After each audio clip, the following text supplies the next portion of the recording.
اولاد عطا کرنے والا وہ اللہ رب العالمین ہے۔ اللہ تعالیٰ نے فرمایا یَهَبُ لِمَن يَشَاءُ إِنَاثًا وَيَهَبُ لِمَن يَشَاءُ الذُّكُورَ أَوْ يُزَوِّجُهُمْ ذُكْرَانًا وَإِنَاثًا وَيَجْعَلُ مَن يَشَاءُ عَقِيمًا إِنَّهُ عَلِيمٌ قَدِيرٌ۔ یہ سورہ شورى کی آیت نمبر 49 اور 50 ہے۔ اللہ تعالیٰ نے فرمایا کہ وہ جسے چاہتا ہے بیٹیاں دیتا ہے اور جسے چاہتا ہے بیٹے دیتا ہے۔ یَهَبُ لِمَن یشاء، وہ جس کو چاہتا ہے عطا کرتا ہے، یعنی عطا کرنے والا، اولاد سے نوازنے والا کون ہے؟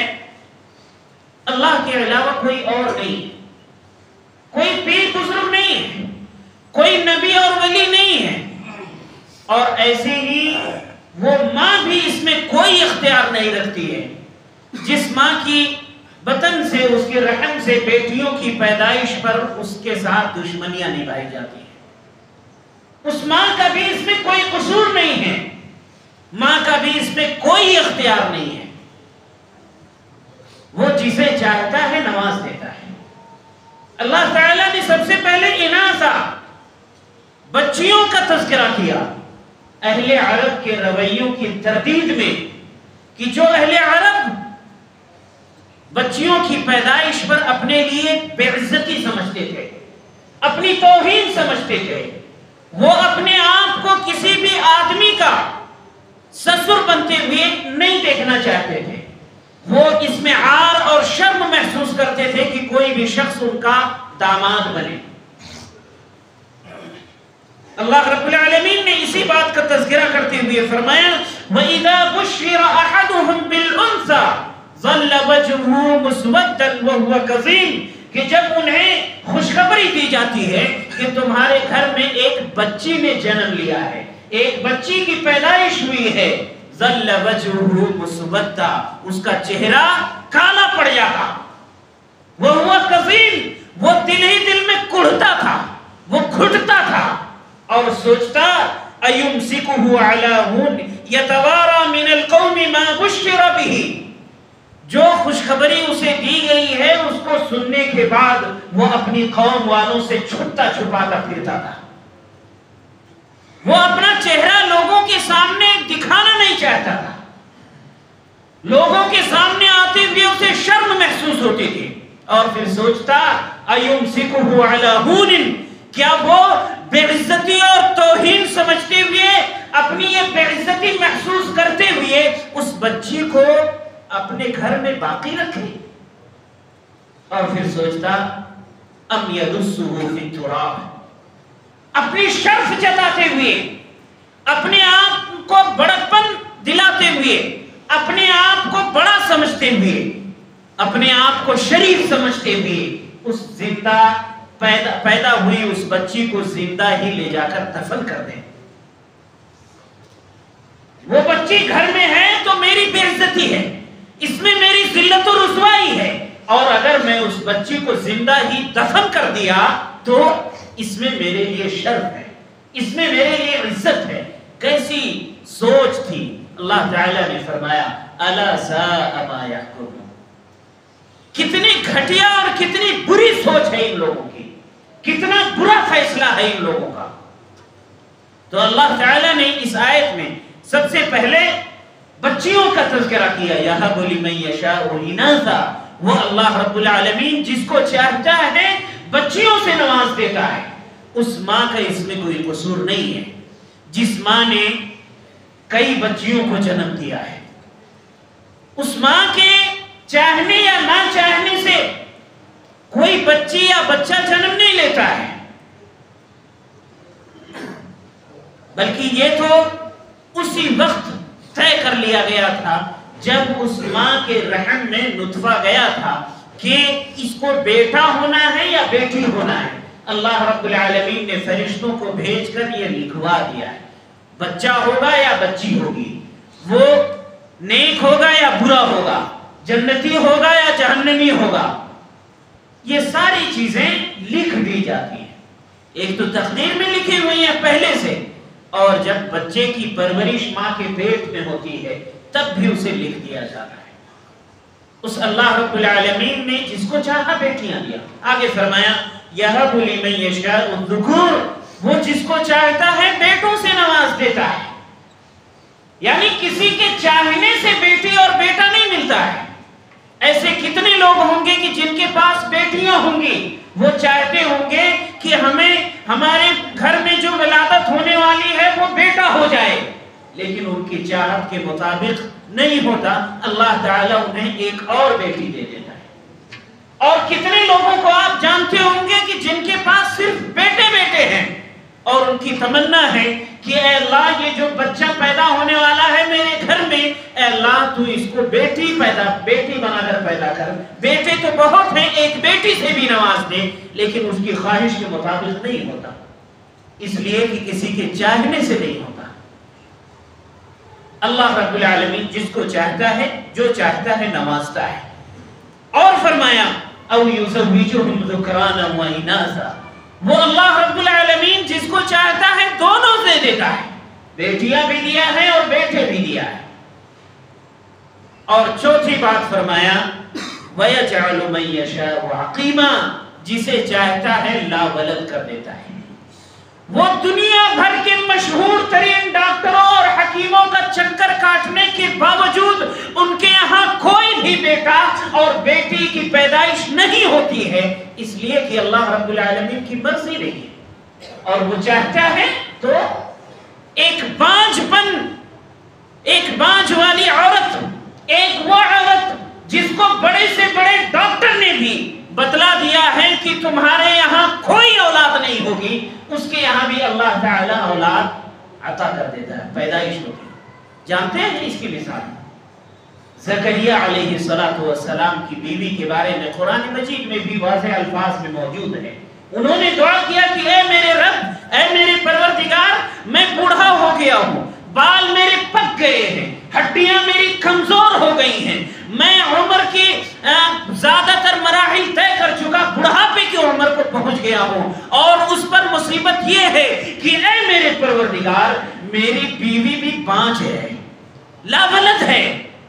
لوگوں نے، حکیموں نے، ڈاکٹروں نے بتلا دیا ہے کہ اب اس کے یہاں کوئی اولاد نہیں ہوگی، لیکن اے میرے پروردگار میں تیری رحمت سے نا امید نہیں ہوں، تو چاہے تو اس کے بدن سے بھی اولاد ہمیں نواز سکتا ہے۔ اللہ رب العالمین نے بشارت دیا کہ ہم آپ کو ایک بیٹا دے رہے ہیں، اور وہ بیٹا بھی ایسا دیں گے کہ جو نبی ہوگا، جو نبوت میں آپ کا وارث ہوگا۔ تو وہ اللہ رب العالمین جس کو چاہتا ہے لا ولد کر دیتا ہے، اور جس کو چاہتا ہے لا ولد بیوی سے بھی بچے عطا کر دیتا ہے۔ یہ اولاد نوازنے والا یہ اللہ رب العالمین ہے، اس کے علاوہ کوئی اور نہیں ہے۔ اللہ کے نبی صلی اللہ علیہ وسلم کے گھر میں بیٹیوں کی بھی پیدائش ہوئی، بیٹوں کی بھی پیدائش ہوئی۔ اللہ رب العالمین نے بطور آزمائش کے بیٹوں کو بچپن میں ہی چھین لیا، وفات ہو گئی۔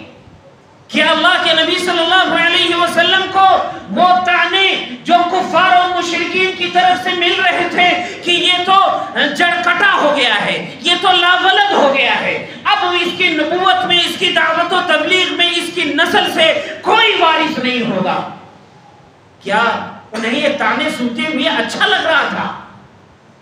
نہیں، بالکل نہیں۔ ان کی بھی خواہش نہیں ہوگی کہ انہیں بھی بیٹا مل جائے، لیکن اللہ رب العالمین نے انہیں دے کر بھی چھین لیا ہے۔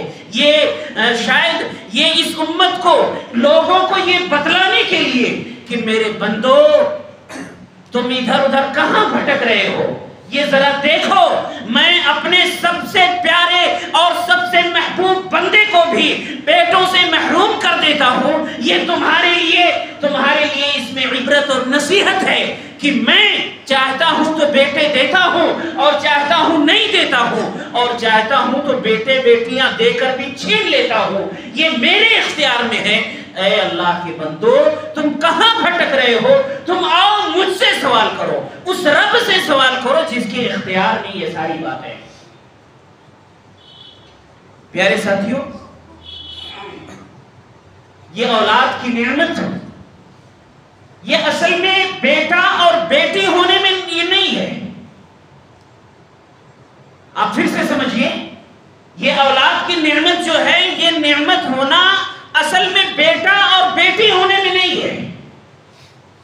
کتنے ہی لوگ ایسے ہوں گے کہ جن کے پاس کئی بیٹے ہیں یا صرف بیٹے ہی بیٹے ہیں، لیکن ان کے لیے وہ بیٹے مصیبت بنے ہوئے ہیں، بڑھاپے میں مزید اور پریشانیوں کا سبب بنے ہوئے ہیں.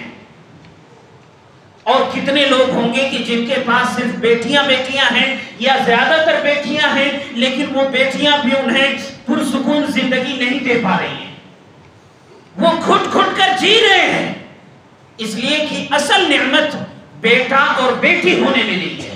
اللہ رب العالمین نے ہمیں یہ سبق سکھایا ہے، یہ درس دیا ہے. اللہ کے نیک بندوں کی دعاؤں کا تذکرہ کرتے ہوئے ایک دعا کا تذکرہ اللہ تعالی نے سورہ فرقان میں کیا. آخری رکوع میں ربنا هب لنا من ازواجنا وذرياتنا قرة اعین واجعلنا للمتقین اماما. اے میرے پروردگار، تو مجھے میری آنکھوں کی ٹھنڈک مجھے میرے لیے بنا دے. کس کو؟ میری بیویوں کو، ہماری بیویوں کو اور ہماری اولاد کو. اے اللہ تو ہمارے لیے آنکھوں کی ٹھنڈک بنا دے. یاد رہے ازواج کا لفظ عربی زبان میں ایسے الفاظ میں سے ہے جو شوہر اور بیوی دونوں پر بولا جاتا ہے. یعنی ایک شوہر یہ دعا کرے تو اس کا مطلب کہ اے اللہ میری بیوی کو اور میرے بچوں کو میری آنکھوں کی ٹھنڈک بنا دے. اور اگر ایک عورت یہ دعا کرے تو اس کا مطلب کہ اے اللہ تو میرے لیے، میرے شوہر کو اور میرے بچوں کو میرے لیے آنکھوں کی ٹھنڈک بنا دے.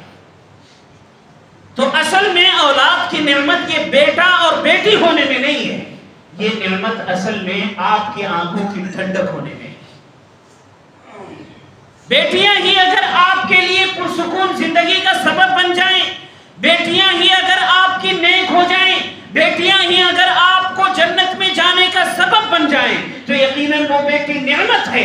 اور اگر وہی بیٹی آپ کے لیے زندگی میں گھٹ گھٹ کر جینے کا سبب بن جائے، وہ بیٹی بد کردار بدچلن ہو جائے، آپ کو غلط راستے پر چل پڑے، آپ کو جہنم میں لے جانے کا سبب بن جائے، تو یقیناً وہ بیٹی نعمت نہیں زحمت ہے. اور یہی معاملہ بیٹوں کا بھی ہے. پیارے ساتھیوں، اولاد کی نعمت اس کے نیک ہونے میں ہے. اللہ کے نبی صلی اللہ علیہ وسلم نے ارشاد فرمایا، جب ایک انسان مر جاتا ہے تو اس تک نیکیوں کے پہنچنے کے سارے راستے بند ہو جاتے ہیں. سارے راستے بند ہو جاتے ہیں، 3 راستے باقی رہتے ہیں. ان میں سے ایک راستہ ہے اولد صالح يدعو له. یہاں پر بھی میں بتلانا چاہتا ہوں کہ جس طرح سے زوج اور ازواج کا لفظ شوہر اور بیوی دونوں کو شامل ہوتا ہے، ایسے ہی ولد کا اور اولاد کا لفظ بیٹوں اور بیٹیوں دونوں کو شامل ہوتا ہے. اردو میں بھی ہم جانتے ہیں، کوئی آپ سے سوال پوچھے کہ آپ کے کتنے بچے ہیں یا آپ کے کتنے لڑکے ہیں، تو پوچھنے والے کا مقصد یہ نہیں ہوتا کہ کتنے بیٹے ہیں، بیٹیوں کا نہیں پوچھ رہا ہے، صرف بیٹوں کو پوچھ رہا ہے. مقصد یہ ہوتا ہے کتنے بیٹے ہیں اور کتنی بیٹیاں ہیں. یہی معاملہ عربی زبان میں بھی ہے کہ یہ ولد اور اولاد کا لفظ کبھی کبھار تو صرف بیٹوں پر بولا جاتا ہے اور کبھی کبھار بیٹے اور بیٹیوں دونوں پر بولا جاتا ہے. لِلذَّكَرِ يُوصِيكُمُ اللَّهُ فِي أَوْلَادِكُمْ. اللہ رب العالمین تمہاری اولاد کے بارے میں، وراثت کے بارے میں وصیت کرتا ہے، نصیحت کرتا ہے. اولاد کا لفظ ہوا یہاں، اولاد سے مراد بیٹے صرف نہیں ہیں بلکہ بیٹیاں بھی شامل ہیں، جیسا کہ اگلے جملے میں بیٹوں اور بیٹیوں دونوں کے لیے حصہ بتلایا گیا. تو اس حدیث میں ہے اولد صالح يدعو له، کہ کوئی اولاد اس کی ہو جو اس کے لیے دعائیں کرے. کوئی بیٹی ہے، بیٹی کو اس باپ نے اچھی تربیت دیا ہے، ماں نے اچھی تربیت دی ہے، وہ بیٹی نیکی کے راستے پر چل پڑی ہے، نیکیوں کو انجام دیتی ہے، اچھے بھلے کام کرتی ہے، صدقہ و خیرات اور نمازوں کی پابند ہے، وہ اپنے والدین کے لیے رحمت اور مغفرت کی دعائیں کرتی ہے. یقیناً اس کا پورا فائدہ اس کے والدین جو وفات پا چکے ہیں انہیں ضرور ملے گا. اور اگر ایک بیٹا ہے اور وہ یہ رویہ، یہ طریقہ اپناتا ہے، تو اس کا بھی پورا فائدہ والدین کو ضرور ملے گا۔ تو اصل نعمت بیٹا اور بیٹی ہونے میں نہیں ہے، اصل نعمت آپ کی آنکھوں کی ٹھنڈک ہونے میں ہے، اصل نعمت اس اولاد کے نیک ہونے میں ہے۔ پیارے ساتھیوں، شریعت میں بچوں کے مقابلے میں کچھ الگ سے خصوصی فضیلتیں حاصل ہیں۔ اس کی وجہ یہ ہے کہ اہل عرب جہاں سے یہ اسلام شروع ہوا، وہ اہل عرب کے اندر یہ بیماری تھی کہ وہ بچیوں کو زندہ دفن کرتے تھے، بچیوں کی پیدائش اپنے لیے عار سمجھتے تھے، اور آج بھی یہ باتیں پائی جاتی ہیں۔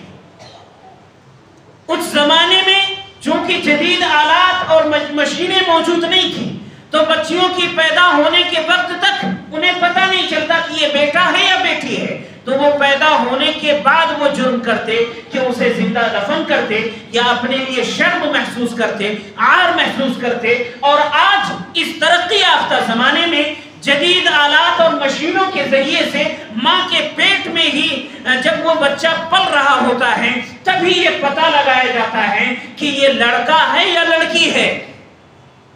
اور آج کا انسان اس زمانے کے مقابلے میں تھوڑا سا زیادہ ایڈوانس ہو گیا ہے۔ اس ترقی یافتہ زمانے میں وہ پیدا ہونے کے بعد دفن نہیں کرتا ہے، بلکہ وہ پیدا ہونے سے پہلے ہی ابتدائی مراحل میں ہی معلوم کر کے کہ اگر لڑکی ہے تو دوائیوں کے ذریعے سے وہ حمل ساقط کر دیا جاتا ہے، اس حمل کو خراب کر دیا جاتا ہے۔ یہ موجودہ زمانے میں جو جرم کیا جا رہا ہے یہ ہو بہو وہی جرم ہے جو اہل عرب میں پایا جاتا تھا کہ وہ اپنی بچیوں کو پیدا ہونے کے بعد زندہ دفن کرتے تھے۔ دونوں میں کوئی فرق نہیں ہے، کوئی گناہ چھوٹا یا بڑا نہیں ہے۔ آج کے زمانے میں ترقی یافتہ زمانہ ہے، یہ جدید مشینیں ہیں، تو لوگ وہ جرم پہلے کر لیتے ہیں، بچیوں کی پیدائش سے پہلے یہ جرم کر دیتے ہیں، ورنہ دونوں جرم برابر ہیں، دونوں ایک ہی ہے۔ تو اسی وجہ سے اللہ رب العالمین نے، اللہ کے نبی صلی اللہ علیہ وسلم نے بچیوں کی پرورش پر خاص توجہ دلائی ہے تاکہ لوگ اس جرم کے شکار نہ ہو سکیں، اس گناہ کو انجام نہ دے سکیں۔ ایک واقعہ ملتا ہے، اللہ کے نبی صلی اللہ علیہ وسلم کی زوجہ محترمہ ام المؤمنین عائشہ صدیقہ رضی اللہ عنہا اپنے گھر پر موجود ہیں۔ ایک عورت اپنی 2 بچیوں کو ساتھ میں لے کر آتی ہے اور اپنی بچیوں کے لیے اپنے لیے کچھ کھانے کا سامان مانگتی ہے۔ وہ اللہ کے نبی صلی اللہ علیہ وسلم کا گھرانہ ہے، جو بادشاہ ہیں، اس گھر میں کھانے کے لیے کچھ بھی نہیں ہے۔ عائشہ رضی اللہ عنہا کو تلاشنے کے بعد ایک دانہ کھجور ملتا ہے، وہ ایک کھجور اس عورت کو دے دیتی ہے، وہ عورت اس کھجور کے 2 ٹکڑے کرتی ہے، دونوں بچیوں کو ایک ایک ٹکڑا دے دیتی ہے، خود کچھ بھی نہیں کھاتی ہے، چلی جاتی ہے۔ اللہ کے نبی صلی اللہ علیہ وسلم گھر پہ آتے ہیں، سارا واقعہ بتلایا۔ اللہ کے نبی صلی اللہ علیہ وسلم نے اس کے بعد فرمایا، من ابتلی من هذه البنات بشيء كن له سترا من النار، کہ جس کو بچیوں کے تعلق سے آزمایا گیا، یعنی جس کو اللہ تعالیٰ نے بیٹیوں سے نوازا ہے اور وہ ان بیٹیوں کی آزمائش میں کامیاب ہو گیا ہے، یعنی اچھی تعلیم دیا ہے، اچھی تربیت دیا ہے، صحیح اور غلط کی تمیز ان کے اندر ڈال دیا ہے، انہیں نیک راستہ بتلایا ہے، غلط راستوں سے روکا ہے، اگر ایسا ہوا تو وہ بچیاں اس کے لیے جہنم سے ایک آڑ بن جائیں گی۔ اللہ کے نبی صلی اللہ علیہ وسلم نے فرمایا، من ولدت له ابنة فلم يئدها، جس کے یہاں بچی کی پیدائش ہوئی اور اس بچی کو اس نے دفن نہیں کیا ہے، ولم يهنها، اس کو ذلیل ذلت اور رسوائی نہیں سمجھا ہے، ولم يؤثر ولده عليها، اور اپنے بیٹوں کو ان بیٹیوں پر زیادہ ترجیح اور فضیلت نہیں دیا ہے، ادخلہ اللہ بها الجنہ، اللہ رب العالمین اس کو جنت میں داخل کرے۔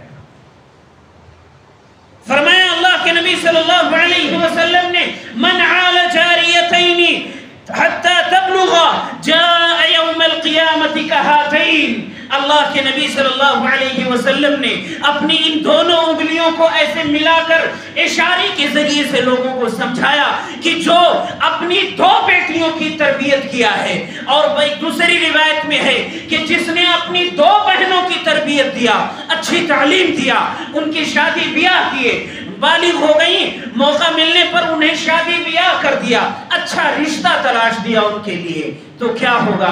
فرمایا قیامت کے روز وہ آئے گا ایسے میرے ساتھ ہوگا جیسے یہ دونوں انگلیاں ہیں، یعنی دونوں انگلیاں جیسے ملی ہوئی ہیں، پڑوسی ہیں، ایسے ہی وہ شخص جنت میں میرا پڑوسی ہوگا۔ تو پیارے ساتھیوں، لڑکیوں کی پیدائش یہ ہمارے اور آپ کے لیے یہ عار نہیں ہے، شرم کا سبب نہیں ہے، یہ عام بات ہے کہ ہم نے اس کو اپنے لیے مصیبت اور پریشانی بنا دیا ہے۔ ایسا سماج اور ماحول ہم نے تیار کیا ہے کہ جس میں بچیاں اپنے والدین کے لیے مصیبت لگنے لگی ہیں، بچیاں اپنے والدین کے لیے بوجھ لگنے لگی ہیں۔ ہمیں اس ماحول کو بدلنے کی ضرورت ہے، بچیوں کو اپنے لیے بے عزتی اور توہین سمجھنے کی ضرورت نہیں ہے۔ یہ بچیاں، بیٹیاں اللہ تعالیٰ کی رحمت ہیں، اللہ تعالیٰ کی مغفرت ہیں، جنت میں جانے کا ایک سبب ہیں، یہ آپ کے لیے پرسکون زندگی کا راحت اور ذریعہ ہیں، یہ آپ کے آنکھوں کی ٹھنڈک ہے، یہ آپ کے لیے ایک بڑی عظیم نعمت ہے۔ سوچئے اگر بچیاں نہ ہوتی تو پھر آپ کی پیدائش کیسے ممکن ہوتی؟ آخر آپ نے بھی جس ماں سے جنم لیا ہے وہ بھی کبھی بچی تھی، وہ بھی کبھی پیدا ہوئی تھی، اور اگر بچیاں نہ ہوتی تو آپ اپنی زندگی میں سکون کہاں حاصل کرتے؟ آپ کی جو بیویاں ہیں وہ بھی کبھی پیدا ہوئی ہیں، وہ بھی کبھی بچی تھی، اگر ان کے بھی ماں باپ نے اس کے پیدا ہونے سے پہلے ہی یا پیدا ہونے کے بعد انہیں مار دیا ہوتا تو پھر آپ کو اور ہم کو یہ پرسکون زندگی کہاں میسر ہوتی؟